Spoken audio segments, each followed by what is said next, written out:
Muling pinatunayan ng Quezon Municipal Police Station ang mabilis at epektibong pagtugon ng pulisya sa mga krimeng naganap sa lalawigan matapos madakip ang isang armadong holdupper sa isinagawang hot pursuit operation ilang minuto matapos mang-hold up sa Barangay Arellano, Quezon, Isabela, bandang alas 4:20 ng hapon noong 13 ng Enero taong kasalukuyan. Ayon sa ulat, biktima ng insidente sina alias Mary, 43 anyos, at alias Jose, isang Pakistani national, habang bumibili ng mobile phone load nang tutukan sila ng suspect ng baril at sa pilitang tinangay ang kanilang bag na naglalaman ng pera, alahas at mahahalagang dokumento. Kaagad na rumisponde ang Quezon MPS katuwang ang iba't ibang unit ng PNP na nagresulta sa pagkakaaresto sa suspect na si alias Edmar, 36 anyos, residente ng Tabuk City, Kalinga, bandang alas 5:15 ng hapon.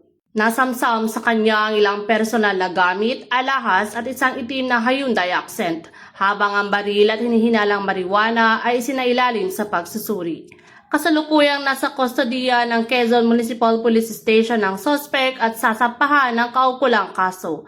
Ayon kay Police Colonel Manuel B. Bringas, Acting Provincial Director ng Isabela Police Provincial Office, ang mabilis na pagkakaaresto ay patunay ng kahandaan at dedikasyon ng kapulisan sa pagpapanatili ng kapayapaan at kaligtasan ng publiko. Mula dito sa Lambak ng Cagayan, ako ang iyong TNN correspondent, Patrolwoman Janet Balad, alagad ng batas, tagataguyod ng Balitang Pulis.